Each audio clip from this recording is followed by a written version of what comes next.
Gang, it's Platt here, and today we're continuing our wine series. We're moving from Argentina over to its neighbor, Chile.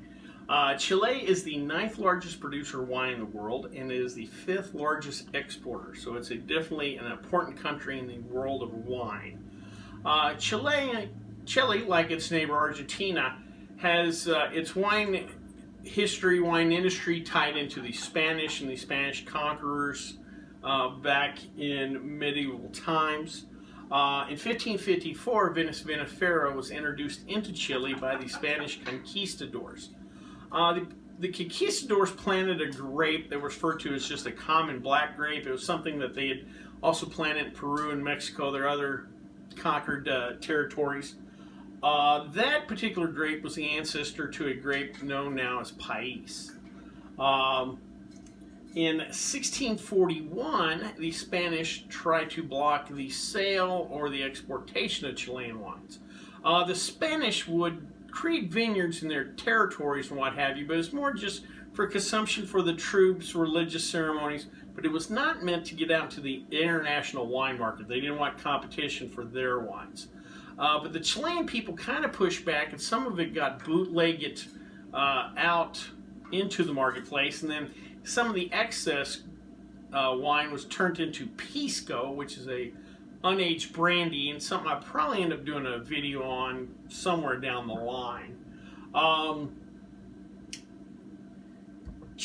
the 18th century, Chile became known for its sweet wines. They would actually end up boiling the juice or the must, which to concentrate the sugars, and it created a sweet wine, not necessarily the most sophisticated or highest quality wines, but again, for their purposes, it worked. In the late 1800s, Chile kind of lucked out while the rest of the world was going through the phylloxera epidemic and having to rip out vineyards and stuff. Chile, because it was so isolated, was phylloxera free. And what ended up happening was a lot of the French winemakers ended up moving to Chile so they could work in a phylloxera-free environment and kind of, somewhere where they could apply their craft after, again, phylloxera had ruined a lot of the great vineyards. Well, when the French came down, they brought their great wine grapes, Cabernet Sauvignon, Merlot, Malbec, etc. Again, creating that influence on the Chilean wine industry. In modern times, Chile lucked out.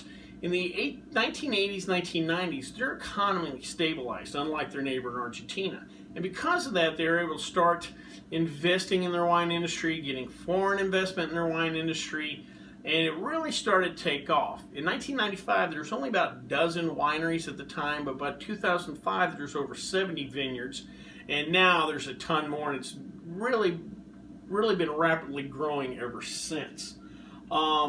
Climate-wise, Chile is similar to California in the sense that on one side they have a coastline, on the other side they have mountains, there's desert butting up against some of their wine regions. Also, they both have cool climates. In California, the Pacific climate brings down the cool waters of the north. In Chile, they have what's called the Humboldt current that comes up from Antarctica, and that cool current helps moderate the temperature. So again, they're fairly similar in a lot of ways climate-wise. Wine regions, we're looking at the Atacama, the Coquimba, the Aconcagua, I hope I said that right, the Central Valley, and the Southern region. The Atacama is the farthest north Chilean wine region. The wine region stretch for about 500 to 800 miles from a north to south. The Atacama is the farthest north, and it buttresses up to the Atacama Desert. The Atacama Desert is one of the driest places on the planet, but the wine region just to the south of it gets just enough runoff from the mountains, whatever, to produce grapes, but most of those grapes aren't necessarily high quality. Most of what they produce there is some table wine and then grapes for pisco, the production of pisco. The powerhouse region in Chile is the Central Valley. It's located near Santiago, which is the capital. It is the largest wine producing region in Chile. It's the most known. It probably ends up producing some of the best quality wines that you'll get from Chile.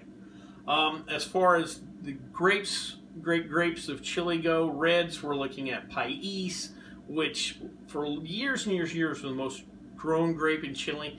Now that's been surpassed by Cabernet Sauvignon.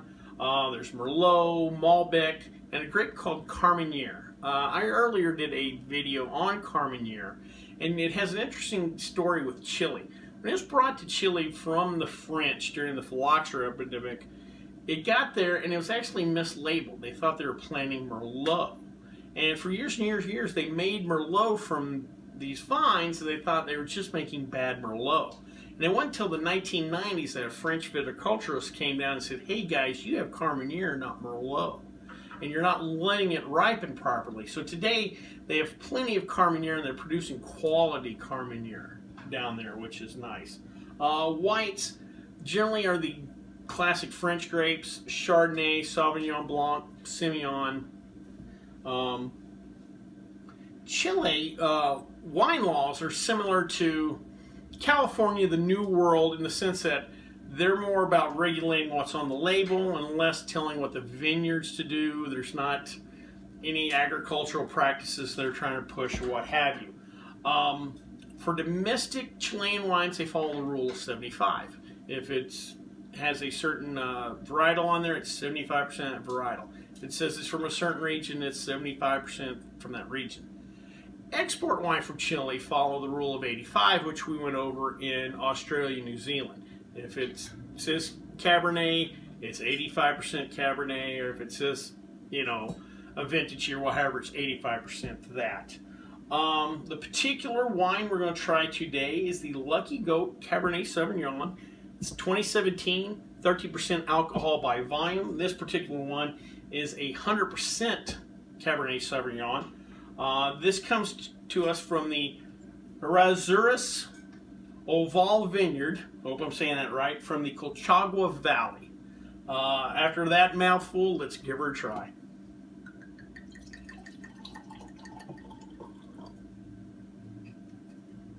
A little nose.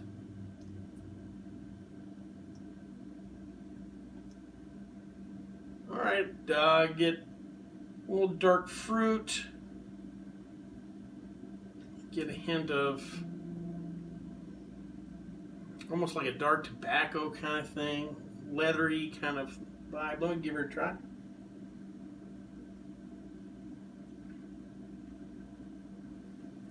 It's nice. I get actually a decent amount of fruit. The tannins aren't massive.